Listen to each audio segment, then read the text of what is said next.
네, 정치 현안이 한두 가지가 아닙니다. 김포시의 서울 편입 문제가 불거진 상태이고요. 여기에다가 어제 금융위원회는 공매도 전면 금지 결정을 내렸습니다. 그리고 더불어민주당은 사흘 뒤죠. 11월 9일 노란봉투법과 방송 3법을 본회의에 회부한다, 상정한다, 이런 지금 입장도 밝힌 바가 있는데, 여러 정치 현안에 대한 민주당의 입장 들어보기 위해서 홍익표 원내대표를 전화 연결하도록 하겠습니다. 나와 계시죠? 네, 안녕하세요. 네. 오늘 서울시장과 김포시장이 만나는데요. 공동 입장이 네, 나올 거라고 전망하십니까? 글쎄요, 쉽지 않지 않을까요? 제가 알기에는 오세훈 시장 입장에서는 상당히 이번 사안에 대해서 좀 결정하기가 쉽지 않을 것으로 보입니다. 예. 서울시 내에서도 찬반 여론, 특히 부정적 여론이 높은 것으로 제가 알고 있습니다. 그러니까 얼마 전에 오세훈 시장이 뭐 서울 그 당협위원장들을 만났다라는 소식도 있던데 거기서 좀 네. 부정적 기류가 많이 이제 그 표출이 됐다, 혹시 이런 말씀이실까요? 서울에 있는 네. 국민의힘 당협위원장도 그렇고요. 네. 서울에 전국적으로 여론조사해 보면 특히 서울 같은 경우도 굉장히 부정적으로 나오고 있거든요. 네. 수도권에서도요. 네네네. 왜 그러냐면 서울 입장에서는 김포 편입 시에 재정적 부담이 아마 늘 겁니다. 자치구별로. 음. 지금 현재 보면 지방재정교부금에서 자기들이 이제 지방세로 거둔 것 중에서 50%는 각 자치구가 사용하고 네, 50%는 그렇죠. 함께 해서 그거를 좀 어려운 적이라 좀 균등 배분하고 있거든요. 그렇죠. 맞아요. 예. 예. 근데 지금 제가 알기엔 김포시의 재정 자립도가 한 30% 초반밖에 안 되거든요. 예. 그 경우에는 상당 부분 서울의 다른 자치구들의 부담이 더 늘어나게 되겠죠. 그런 분위기이기 아. 때문에 서울에 있는 자치구나 이런 쪽에서는 상당히 부정적인 여론이 높은 것으로 알고 있습니다. 예를 들어서 그러니까 뭐 강북의 자치구로 갈 돈을 빼가지고 김포시에 그러니까 투입을 해야 되는 상황이 연출될 수 있어서 반대한다. 그렇습니다. 예를 음. 들면 이제 지금 현재도 주로 많이 버는 게 대략 평균 이상이 되는 게 한 10여 개구 있지 않겠습니까? 예, 강남 예, 평구를 비롯해서 예. 뭐 중구, 종로구 이런 데가 비교적 세수가 많은데요. 음, 여기서 지금 어려운 지역, 예를 들면 강북 쪽 일부 자치구나 또는 예. 뭐 금천구나 이런 데로 주고 있는데 음, 만약에 이제 김포시가 편입되면 거기에 또 할당을 해야 되니까 음. 어, 그 상위권은 더 줄어들고 또 하위권 배정받던 자치구들 중에서도 자기들이 돌아올 몫이 더 줄어들고 네, 이렇기 네. 때문에 굉장히 복잡한 문제가 생기고 실제로 김포시 입장에도 지금 지방 1년 세수가 1조 한 6천억 가까이 돼요. 1년에 금년도. 예. 근데 만약에 서울에 편입될 경우에 지금 평균, 그러니까 김포 정도의 규모의 지방자치구 자치단체, 서울의 구죠. 예. 그 경우에 1년 예산은 한 1조 원 안팎밖에 안 됩니다. 그래서 한 음. 5, 6천억 정도가 줄어들 수밖에 없고 그것을 서울시가 별도로 보전해주지 않는다면 김포 음. 시민들 입장에서도 재정 규모가 축소되는 음. 의외의 결과가 나올 수 있습니다. 근데 교통 문제가 이제 핵심 쟁점으로 떠올랐고, 원내대표께서도 며칠 전에 뭐 예산을 갖고 오면 반영하겠다라는 말씀을 하셨고, 어제 김포의 예, 지역구를 두고 있는 두 명의 민주의원도 거의 비슷한 주장을 했던데, 예. 그러면 그 예산안에 반영돼야 되는 폭이라고 하는 건 어느 정도를 상정하고 있는 겁니까? 지금 제가 얘기하는 건 이제 두 가지인데요. 예. 지금 문제가 되는 거는 사실 이제 국민의힘에서도 김포시 서울 편입의 핵심 이유를 교통난 문제 해결을 제시를 했었어요. 네네네. 근데 이게 전혀 반대로 갈 가능성이 높습니다. 왜 그러냐면 서울시 편입될 경우에는 국비 지원이 축소됩니다. 제한되고요. 광역철도가 아니게 돼버린 거죠. 도시철도가 된 그렇습니다. 거는. 예, 예, 예. 그렇습니다. 도시철도가 되기 때문에 이건 서울시 재정이 훨씬 더 많이 들어가야 되는 문제가 생기고 네. 기존의 강북 지역이나 또는 서울 북서 지역, 그다음에 북동 지역 등 지금 도심 철도가 굉장히 취약한 지역들이 많거든요. 네. 그런 것들이 이미 계획이 돼 있어요. 그러니까 음. 도심 철도 내에서 그럼 우선순위가 굉장히 뒤떨어질 가능성이 높죠. 그러니까 네. 김포 5호선 철도 연결 문제는 새롭게 논의해야 될 문제가 되는 겁니다. 어허. 서울시 내에서. 예. 그렇기 때문에 현재 계획보다 훨씬 멀어지기 때문에 이거는 제가 보기에는 김포 시민 입장에서도 실익이 없다. 그래서 제 음. 생각에는 당장 5호선 문제가 급하니 이것을 예타 면제를 하자. 첫 예. 번째. 예. 지금 예타를 하기 때문에 이게 결정이 안 나는데 예타 면제를 하고 음. 그러면 내년에 설계 용역이 들어가야 되거든요. 네. 큰 비용이 들진 않습니다. 설계 용역비는 바로 지금 이번 예산 11월 달 예산 심사에서 우리 당은 반영을 해서 음. 통과시키면 내년에 바로 설계 예산 들어가고 그렇게 되면 빠르면 음. 내후년쯤에는 착공이 공사가 시작되는 거죠. 네. 그게 제일 빠른 시간 관리라고 생각을 하고, 필요하면 지금 김주영 의원이 법안을 낸 게 있어요. 국가재정법상에.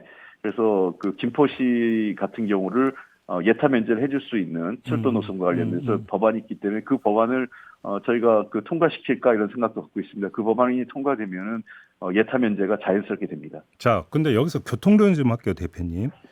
일각에서는 왜 민주당이 명확한 입장 표명을 안 내느냐, 찬이든 반이든 이 지적을 하고 있는데 지금 민주당의 공식 입장은 뭘로 이해를 해야 되는 겁니까?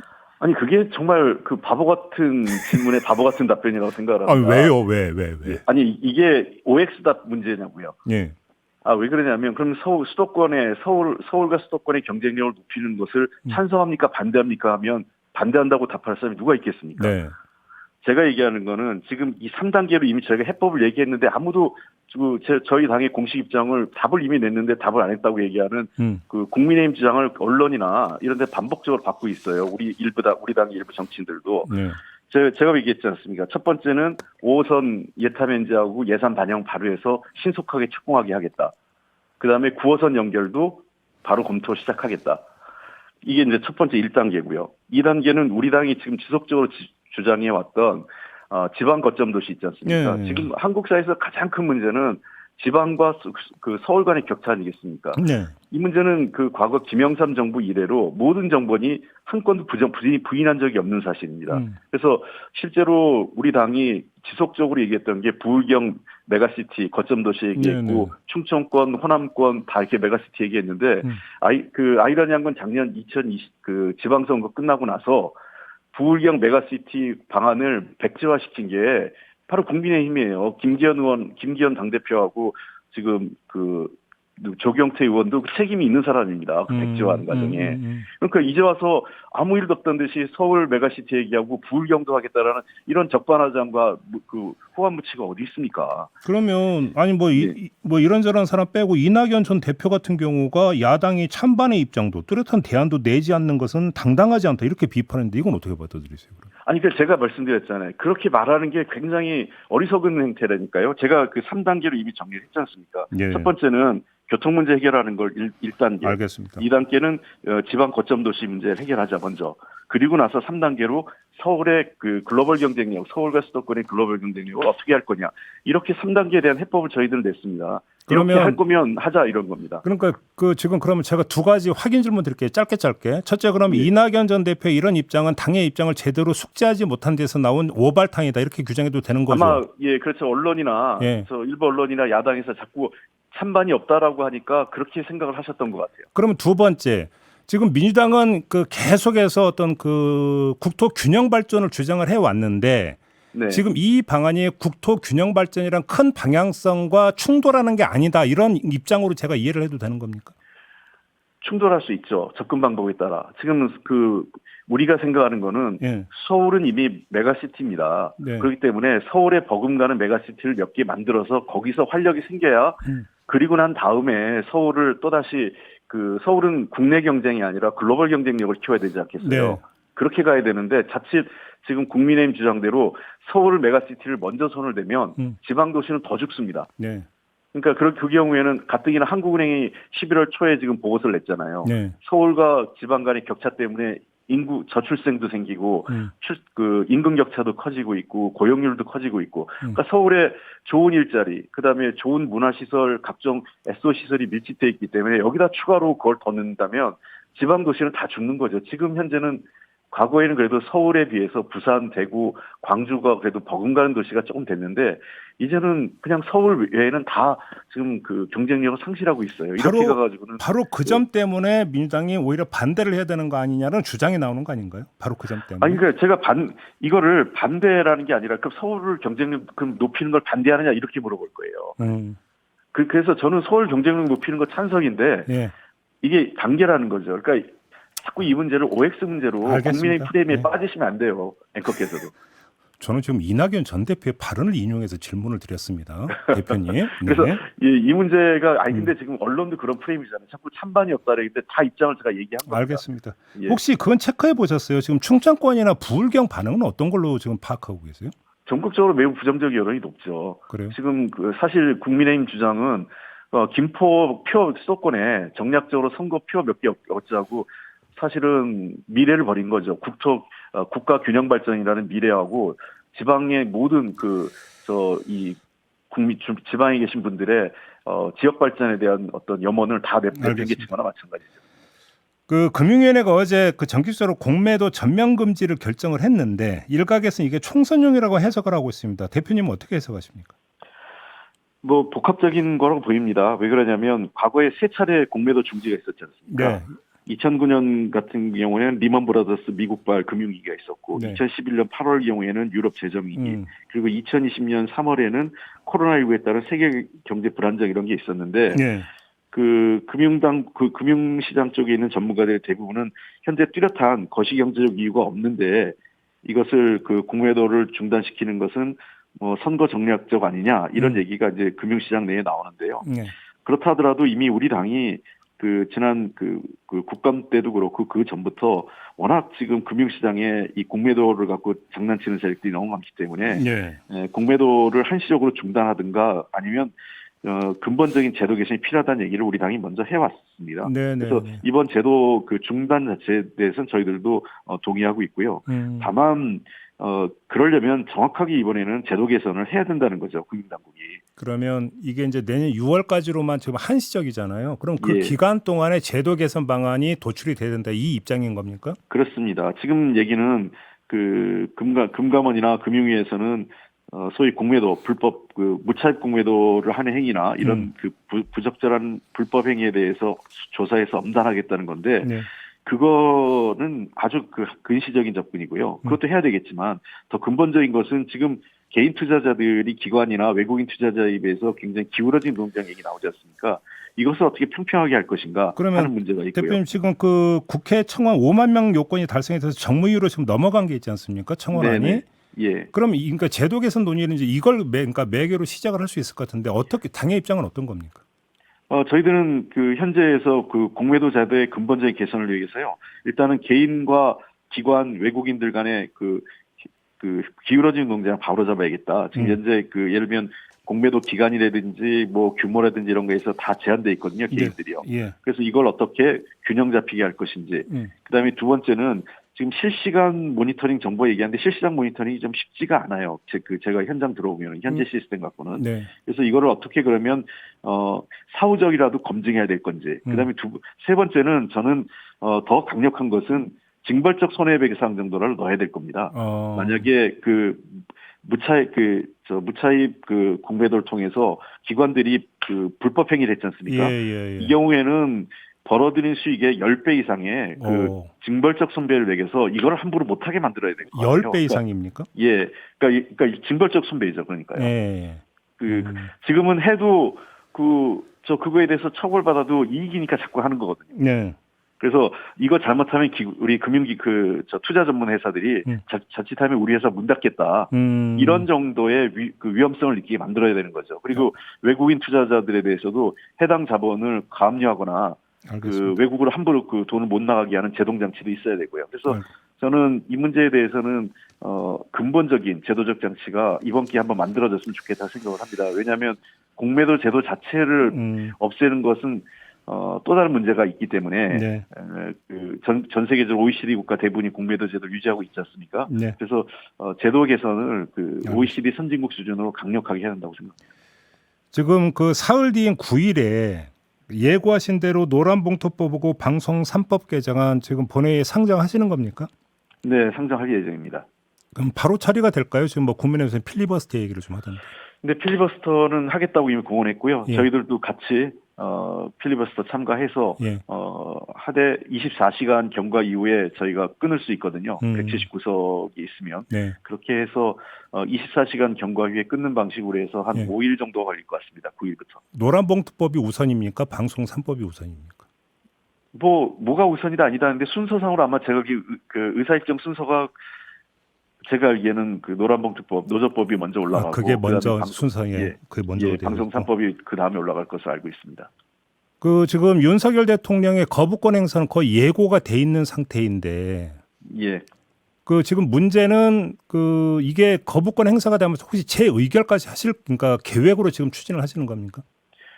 저희들은 뭐 그 거부권을 행사하면 그런 네. 불행한 일이 있으면 안 된다고 생각을 하는데요. 예. 그런 경우엔 다시 그 국회에서 재의결을 해야 되겠죠. 재의결까지는 한다. 예. 또 한 가지 문제가 탄핵 문제 있지 않습니까? 네. 대표님께서 지난주에 한 언론 인터뷰에서 한동훈 법무장관보다 탄핵 우선순위에 있는 분도 있다라는 말씀하셨습니다. 이 분이 누굽니까? 그건 아직 뭐 저희가 지금 내부적으로 검토 중에 있어서 네. 아마 곧 그 가셔야 될 거고 빠르면 이번 9일 본회의부터 그 상정할 생각을 갖고 있습니다. 9일에요. 탄핵안을. 예. 혹시 그냥 제가 대놓고 한번 여쭤보겠습니다. 이동관 방통위원장이 맞습니까? 그 대상 중에 검토 대상 중에 한 명은 맞습니다. 그러면 9일에 지금 탄핵소추안이 그 국회에 올라갈 수도 있다라고 하는 대상이 이동관 위원장 말고 또 다른 사람이 있을 수가 있다는 말씀이십니까 혹시? 예, 그래서 그 몇 명을 넣고 지금 검토 중에 있고요. 예. 그래서 이번에 그 저희들은 9일 본회의 때 그 탄핵안도 같이 그 올릴 예정으로 지금 생각을 하고 적극 검토 중에 있습니다. 그럼 하나만 더요. 그러면 복수의 탄핵소추안이 9일에 한꺼번에 올라갈 수도 있다라는 말씀으로 이해를 해도 되는 겁니까? 뭐 제가 뭐 확답은 드릴 수 없지만 그건 제가 판단하는 게 아니라 예. 그 실무단위에서 검토 중에 있고요. 예. 그리고 나서 보고를 받으면 이게 뭐 원내표가 혼자 결정하는 거 아니지 않습니까? 네네네. 지도부에서 판단하고 의원총회에서 의원님들의 동의를 물어야 되기 때문에 예. 그런 여러 가지 복수의 안을 준비해서 그 의견을 물을 생각입니다. 지금 실무단위 말씀하신 거 보니까 TF 그래지 혹시 검사 탄핵 말씀하시는 것 같은데요. 맞습니까? 그 여러 단위가 지금 있습니다. 그래서 그 의견이 올라오고 있고요. 네. 또 아까 말씀드린 대로 이동관 그 방통위원장 관련돼서는 과방위원들이 굉장히 적극적으로 지금 이걸 그 추진하고 계십니다. 그러면 9일이라고 만약에 있고요. 말씀하시면 지금 성안 작업도 거의 완료가 거의 다 돼 있는 상태라고 해석을 해야 되는 것 같은데요. 맞습니까? 그 이미 오래전부터 실무 작업을 제가 그 10월달에 그 내부적으로 검토하겠다고 얘기했지 않습니까? 예. 그래서 그때 그냥 손 놓고 있었던 건 아니고요. 내부적으로 그 쭉 준비를 해왔고, 네. 제가 그때 몇 가지 그 국정기조 전환을 요구했지 않습니까? 대통령한테.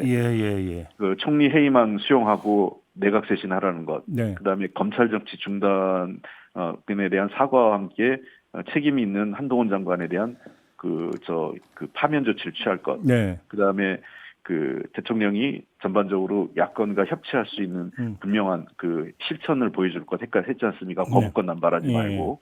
근데 실제로 대통령이 그 시정연설 때 오셨지만 그리고 이후의 행태는 그냥 말뿐이다. 그에 따른 그 저희가 요구했던 국정기조와 그 전환과 관련된 어떠한 구체적인 행동이 없습니다. 네. 결국은 이것은 야당과 대화나 협치를 뭐 할 생각이 없다. 이렇게 저희들은 점점 생각이 굳어지고 있어요. 그렇다면 저희도 저희가 준비했던 것들을 해야 될 시점이 온 것 아니냐 이런 판단입니다. 그렇게 보시는 거고 관련해서 하나만 더 여쭤볼게요. 지금 이동관 위원장 이야기 나왔으니까 이동관 위원장 탄핵소추 말고 지금 그러니까 그 다른 방통위원장 임명이 안 되고 있잖아요. 방통위원들. 네. 이 문제는 좀 어떻게 풀어야 된다고 생각하세요?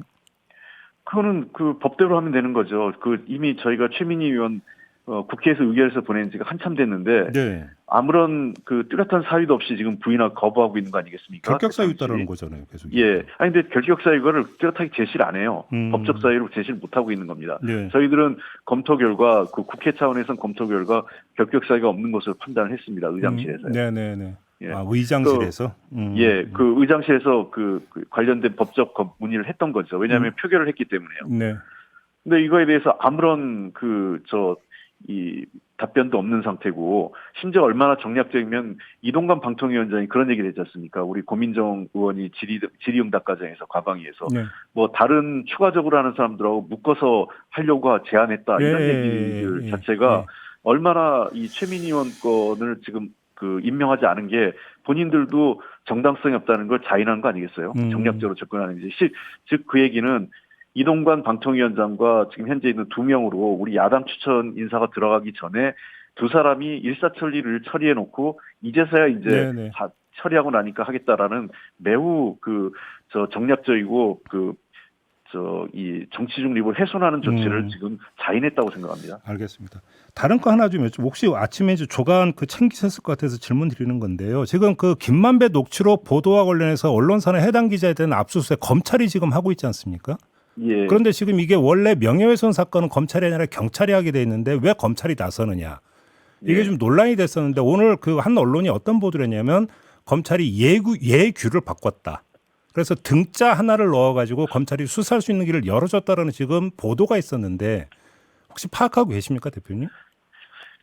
저도 지금 이게 사실관계 좀 더 파악을 해야 되는데요. 네. 어쨌든 그 등자 하나로 예. 이렇게 하는 거는 명백하게 잘못입니다. 지난번 헌법재판소의 대법원의 판결도 나왔고 네네. 해서 이 문제에 대해서는 한동훈 법무부 장관과 지금 검찰이 명백하게 법적 위반을 하고 있는 겁니다. 월권이라고 왜냐하면- 보시는 겁니까? 그렇습니다. 그리고 예. 입법 취지라는 게 있거든요. 국회에서요. 예. 이 등예에 대한 해석을 당시 박병석 의장이 상당히 오랜 기간 입법 취지하는 설명을 했습니다.